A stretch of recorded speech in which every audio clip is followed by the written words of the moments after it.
Good morning, students. Today we will start the new book, that is Company Accounts.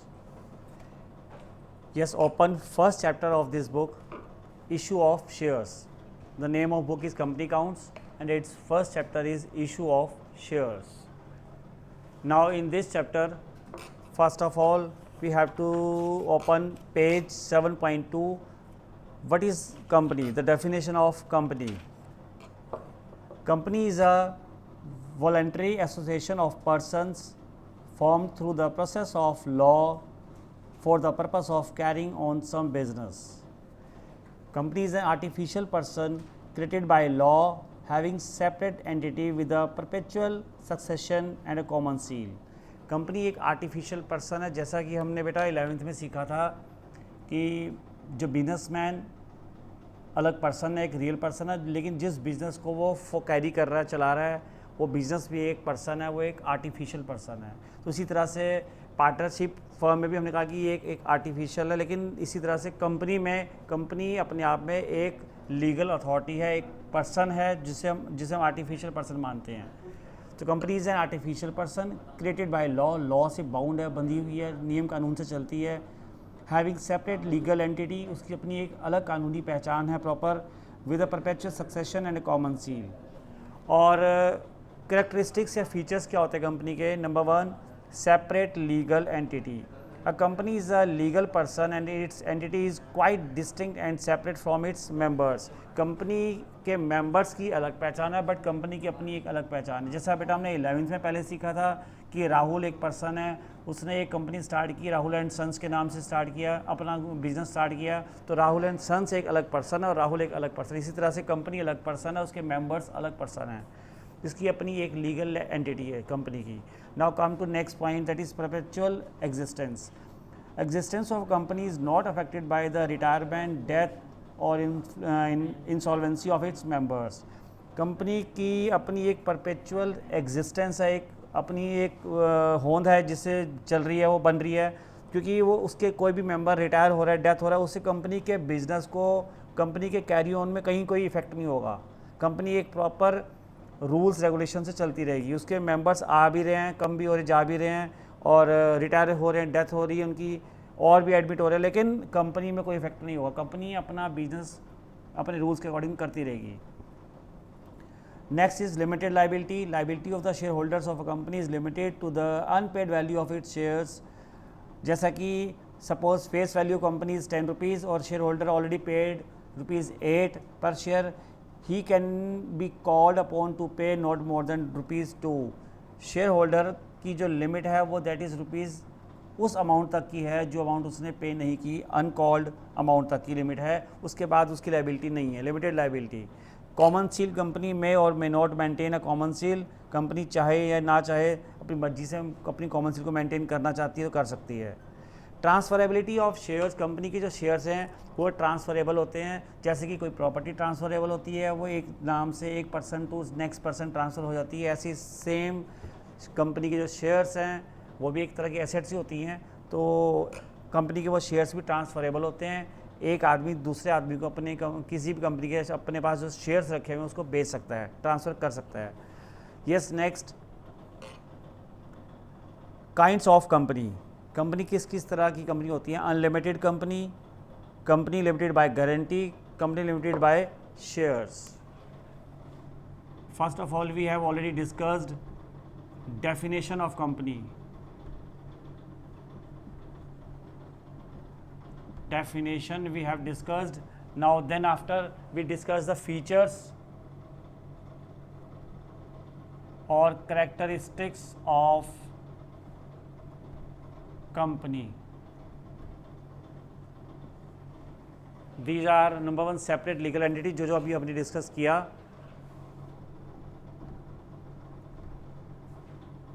Separate legal entity. Number 2, perpetual succession.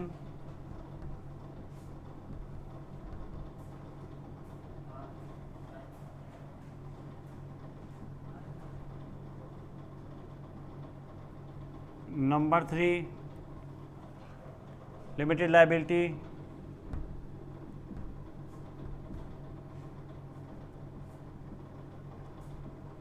Number 4, common seal.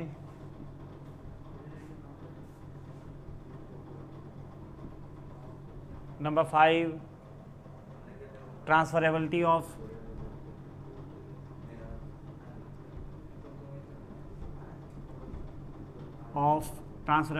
Shares. ये हमने अभी already discuss किया है. Now come to the kinds of company.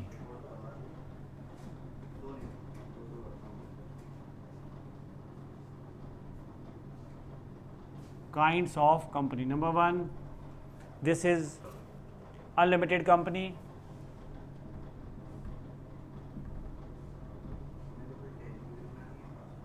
Number 2, company limited by guarantee.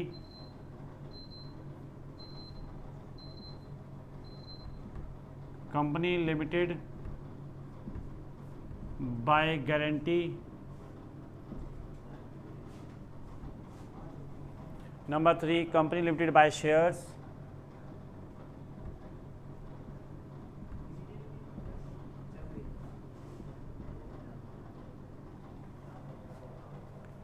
Yes, now see, first one is unlimited company. Unlimited company is a company where there is no limit on the liability of its members. It means when a company suffers loss, the company's property is not sufficient to pay off its debts, then private property of the members will be used to meet the claim of creditors. अगर company के हम जो assets हैं उसको बेचकर company की dates liabilities पूरी नहीं कर पाते, तो कंपनी के मेंबर्स की पर्सनल प्रॉपर्टी भी बेचकर हम कंपनी की लाइबिलिटी पूरी करेंगे. ये है अनलिमिटेड लाइबिलिटी कंपनी की. ये ऐसी कंपनी को हम अनलिमिटेड कंपनी बोलते हैं जिसमें मेंबर्स की अनलिमिटेड लाइबिलिटी होती है, उसकी कोई लिमिट नहीं होती लाइबिलिटी की. Next is company limited by guarantee. In case such a company the liability of the members is limited to the extent of the guarantee. जिस लिमिट तक कंपनी के मेंबर्स की गारंटी होगी उस लिमिट तक लाइबिलिटी होगी. उस लिमिट के बाद अगर डेट्स भी क्लियर नहीं होते तो मेंबर्स की कोई गारंटी नहीं होगी. जहाँ तक मेंबर्स की गारंटी है मेंबर्स वहाँ तक की लाइबिलिटी पे करेंगे सिर्फ. Yes, next, company limited by shares. In case of such a company, the liability of the members is strictly limited to the extent of the nominal value of the shares held by each of them. जो share holders के पास जो shares हैं उन shares की जो भी nominal value है उस नॉमिनल वैल्यू तक कंपनी के मेंबर्स सिर्फ लाइबिलिटी होगी. उस वैल्यू के बाद सपोज जैसे 10 रुपीज़ या 100 रुपीज़ का पर शेयर है तो उस शेयर जो नॉमिनल वैल्यू है, फेस वैल्यू है, उस वैल्यू तक वो लाइबिलिटी होगी. उसके बाद उनकी लाइबिलिटी नहीं होगी मेंबर्स की. इस तरह की कंपनी को हम कंपनी लिमिटेड बाय शेयर्स कहते हैं. Now come to the next. Company limited by shares के अंदर आते हैं प्राइवेट कंपनी, पब्लिक कंपनी और 1% company. Private company, public company और थर्ड वन इज 1% कंपनी.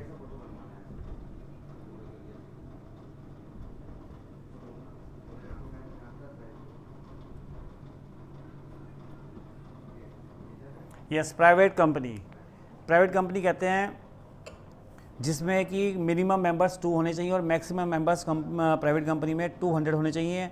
इसकी मैक्सिमम लिमिट 200 है और मिनिमम 2 होने ही चाहिए मेंबर्स. प्राइवेट कंपनी पब्लिक को शेयर्स के लिए इनवाइट नहीं कर सकती, पब्लिक ऑफर नहीं ला सकती. Private company, I am discussing now about the private company. Listen carefully. Next point is transfer of shares. Company there is no restriction on the transfer of its shares. Private company में जो members हैं वो अपने shares को transfer कर सकते हैं, कोई रिस्ट्रिक्शन नहीं है. और it must be at least 2 directors. Private company में कम से कम 2 डायरेक्टर होने चाहिए. और last point of this private company is, private company को कंपलसरी है कि अपनी कंपनी के नाम के साथ लास्ट में प्राइवेट लिमिटेड वर्ड यूज़ करना ही होगा. Now come to next, public company. Yes, about the public company, it is as per the section 271 of the Companies Act 2018, a public company means company which is not a private. अब वो कैसी company होगी उसके बारे में. Now the number of members, public company के जो number of members हैं वो मिनिमम 7 और there is no limit in the maximum numbers of the members in private company in public company. Public company में मिनिमम 7 और maximum कोई limit नहीं है. पब्लिक कंपनी के अंदर there is no restriction on the transfer of its shares. इसमें भी कोई रिस्ट्रिक्शन नहीं है. प्राइवेट पब्लिक कंपनी के मेंबर्स अपने शेयर्स को ट्रांसफ़र कर सकते हैं.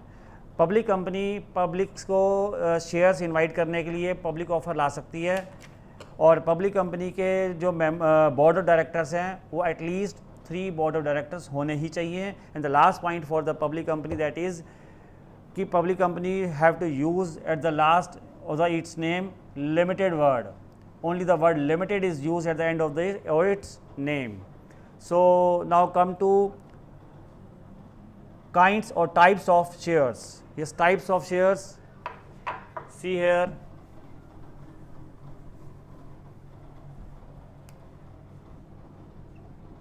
types of shares. Shares are of 2 types. Number 1, preference shares and equity shares. Preference shares, and number 2 is equity shares.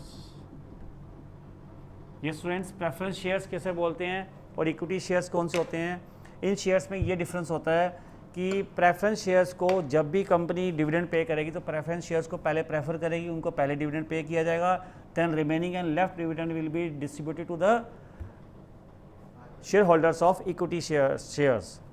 And the next difference is that when the company is wound up, they have a right to the return on capital before that of equity shares. Equity share से पहले preference shares वालों को right होगा कि वो wind up के time पर जब कंपनी वाइंड अप की जाए तो उस समय वो पहले पैसा उनको मिलेगा, बचा हुआ रिमेनिंग पैसा फिर आगे इक्विटी शेयर्स होल्डर्स को डिस्ट्रीब्यूट किया जाता है. तो ये 2 जगह पर प्रेफरेंस शेयर्स वालों को प्रेफरेंस मिलती है, इसलिए हम इनको प्रेफरेंस शेयर्स बोलते हैं.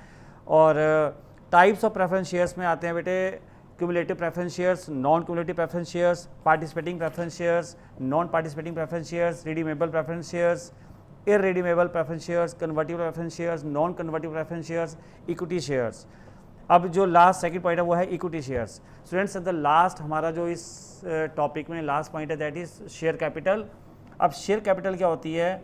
जो भी पार्टनर्स मिलकर पैसा, पार्टनर्स का नहीं सॉरी हमें वर्ड यहाँ यूज़ करना होगा, शेयर होल्डर्स मिलकर जो पैसा कंट्रीब्यूट करते हैं, जो पैसा कंपनी को देते हैं, जिस पैसे से फिर आगे कंपनी चलती है उस अमाउंट को बोलते हैं शेयर कैपिटल. जैसे कि पार्टनर्स की फर्म के अंदर हम बोलते हैं पार्टनर्स कैपिटल. 2-3 पार्टनर्स है, XYZ या ABC 3 पार्टनर्स हैं, उन्होंने मिलकर जितना पैसा कंट्रीब्यूट किया और मिलकर एक फर्म तैयार की, तो जो पैसा वो डालेंगे that is partners share capital. और किसी इंडिविजुअल में जब कोई बिजनेसमैन अपना पैसा लगा के बिजनेस शुरू करता है उसे कहते हैं कैपिटल. इसी तरह से कंपनी में जो सारे शेयर होल्डर्स का पैसा कलेक्ट करके जो वो पैसा लगाते हैं बिजनेस में कि हम इस पैसे से बिजनेस करना है कंपनी ने, तो कंपनी के पास जितना पैसा कलेक्ट होता है शेयर होल्डर्स के through that is called share capital. Share capital students कई तरह की होती हैं, डिफरेंट टाइप्स होती हैं उसकी भी शेयर कैपिटल की. Number 1, this is authorised, registered and और नॉमिनल शेयर कैपिटल.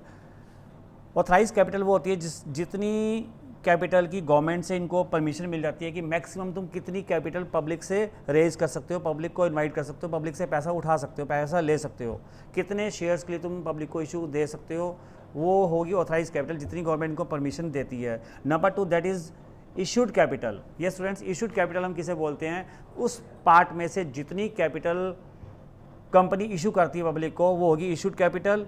और थर्ड वन इज सब्सक्राइब्ड, उस पे से कितनी कैपिटल पब्लिक ने सब्सक्राइब कर ली, पैसा दे दिया कंपनी को, दैट इज सब्सक्राइब्ड कैपिटल. और next first of all see students, इसको हम थोड़ा सा डिस्कस कर लेते हैं कि ये कैपिटल तीनों किस तरह से हैं. एक छोटे से एग्जांपल से भी तुम्हें क्लियर हो जाएगा.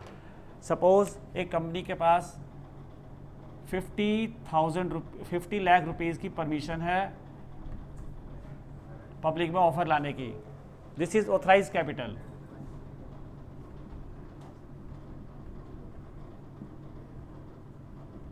अब कंपनी ने इसमें से क्या किया, 3 lakh shares 10 rupees at the rate of 10 rupees each company ने पब्लिक में ऑफर किया. ये है issued capital. This amounted to rupees 30 lakh. ये 30 लाख रुपीज़ कंपनी ने पब्लिक में ऑफर लाई 30 लाख रुपीज़ का, ये होगी हमारी इशूड कैपिटल. और इसी तरह से इसमें से 50 लाख की परमिशन थी, 30 लाख कंपनी ने इशू कर दिया, पब्लिक को दे दिया, ऑफर किया, इन्विटेशन दिया पब्लिक को, तो 30 लाख रुपीज़ का इशूड कैपिटल कहलाएगा. उसके बाद सब्सक्राइब्ड कैपिटल, उसमें से 3 लाख शेयर्स में से 2,99,500 शेयर्स पब्लिक ने 10 रुपीज़ के हिसाब से सब्सक्राइब कर लिए, ले लिए, रख लिए, उसके पैसा हमारे पास आ गया। अब इसमें हमारे पास 29,95,000 रुपीज़ हमारे पास आ गया। तो ये है सब्सक्राइब कैपिटल। इस तरह से ये होगी, जो पब्लिक ने पैसा रख लिया वो सब्सक्राइब कैपिटल कहलाएगी। जो पैसा कंपनी ने पब्लिक ने भेज दिया कंपनी को और शेयर्स रख लिए, जितना पब्लिक ने हमारे ऑफर में पार्टिसिपेट किया वो अमाउंट सब्सक्राइब कैपिटल है। जितना कंपनी ने इशू किया वो अमाउंट इशूड कैपिटल है। जितना गवर्नमेंट से परमिशन थी पब्लिक में ऑफर लाने की, that is authorise capital. These are the different types of Capitals.